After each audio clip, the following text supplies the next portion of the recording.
اور حضرت عبداللہ ابن عباس رضی اللہ تعالیٰ عنہ فرماتے ہیں کان رسول اللہ صلی اللہ علیہ وآلہ وسلم یرا فی اللیل فی الظلمہ کما یرا فی النہار فی الضوء، حضور رات کی تاریکی میں یوں دیکھتے تھے جس طرح دن کے اجالے میں دیکھتے تھے۔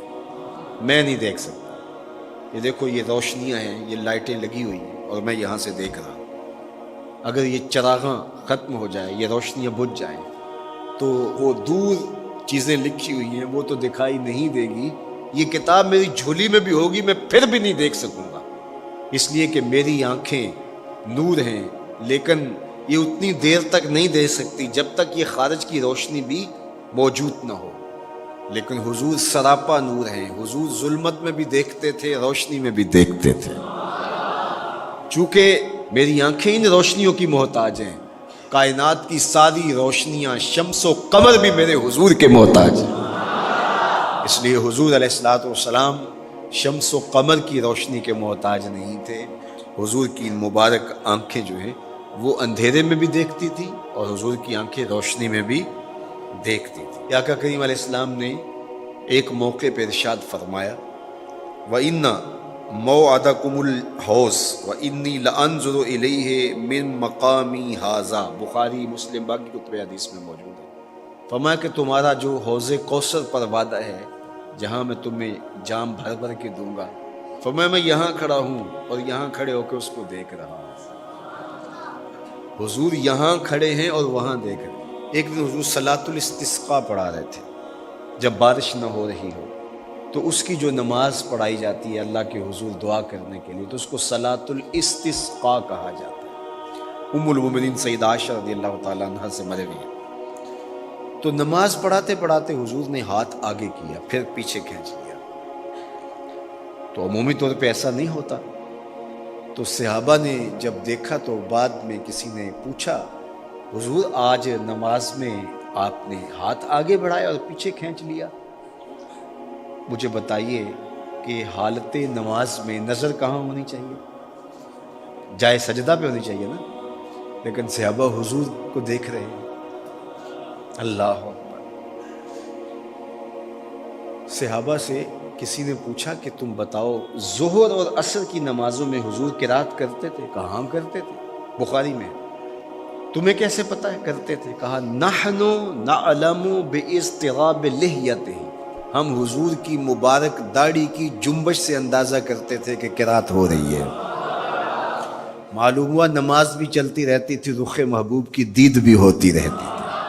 اور اقبال کہتا ہے شوق تیرا اگر نہ ہو میری نماز کا امام، میرا رکوع بھی حجاب میرا سجود بھی حجاب۔ اللہ اکبر۔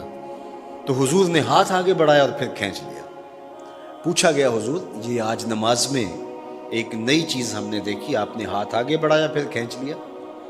فرمایا ہاں، جنت میں کھجوروں کا ایک خوشہ لٹک رہا تھا، میں اس کو توڑنے کے لیے ہاتھ ڈالا تھا پھر میں نے چھوڑ دیا، اور اگر میں توڑ لیتا تم قیامت تک کھاتے رہتے ختم نہ ہوتا، لیکن میں نے کہا نہیں چلو پھر قیامت کو ہی صحیح۔ اب حضور کھڑے کہاں ہیں؟ مدینہ المنورہ میں، اور جنت کہاں ہے؟ سدرۃ المنتہا سے اوپر۔ سر پٹ گھوڑا دوڑے اور تیز رفتار گھوڑا، تازی گھوڑا، 500 سال دوڑنے کے بعد پہلے آسمان تک پہنچے، پھر اتنی موٹائی آسمان، پھر دوسرا آسمان، پھر تیسرا آسمان، درمیان میں پھر خلائیں بھی، پھر وہاں سے 7 آسمانوں کے بعد کہیں سدرۃ المنتہا، اور قرآن بتاتا ہے کہ جنت بھی سدرۃ المنتہا کے پاس ہے، پھر آگے جنت، اور جنت کے جو درخت ہیں وہ 70,000 سال کی اونچائی پر ہے، وہاں لٹکتی ہوئی کھجوروں کے خوشے، اور حضور علیہ السلام نے یہاں کھڑے ہو کے ہاتھ بڑھایا اور وہاں حضور کا ہاتھ پہنچ گیا۔ یہ ہاتھ کے پہنچنے کی منتہا نہیں ہے، ضرورت یہاں تک کی تھی لہٰذا یہاں تک پہنچا، اگر ضرورت اس سے آگے کی ہوتی تو آگے بھی پہنچ جاتا۔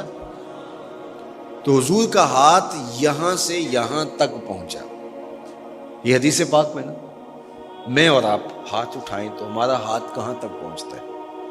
5 فٹ قد ہے تو 3 فٹ اوپر ہاتھ پہنچ جائے گا، تو ہمارا ہاتھ 8 فٹ تک پہنچے گا، زمین سے 8 فٹ تک، چلو کسی کا 9 فٹ تک پہنچے گا، کوئی چھلانگ لگا کے اچھل کے اوپر لے جائے گا تو 10 فٹ تک پہنچ جائے گا۔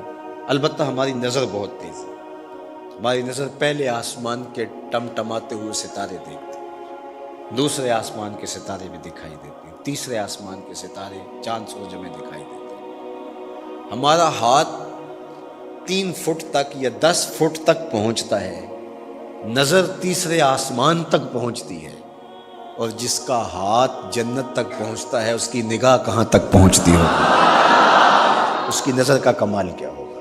اس لیے فرمایا انی ارا ما لا ترون واسمع ما لا تسمعون، جو میں دیکھتا ہوں وہ تم نہیں دیکھتے، جو میں سنتا ہوں وہ تم نہیں سنتے۔ اپنے حواس کو نبی کے حواس پر قیاس کرنا یا نبی کے حواس کو اپنے حواس پہ قیاس کرنا سوائے جہالت کے اور کچھ نہیں ہے۔ چے نسبت خاک را بعالم پاک، کہاں ہم کہاں ان کی ذاتیں بابرکات۔ اس لیے فرمایا انی ارا ما لا ترون واسمع ما لا، جو میں دیکھتا ہوں وہ تم نہیں دیکھتے، اور جو میں سنتا ہوں وہ تم نہیں سنتے۔ اللہ اکبر۔ ہماری آنکھیں تو چمکتے ہوئے سورج کو دوپہر کے وقت نہ دیکھ پائیں، چندھیا جائیں، آنکھوں میں پانی اترنے لگے، اور محبوب کی آنکھیں بے حجاب دیدار رب کریں۔ اور قرآن کہے ما زاغ البصر وما، آنکھ چندھیائی بھی نہیں اور حد ادب سے تجاوز بھی نہیں۔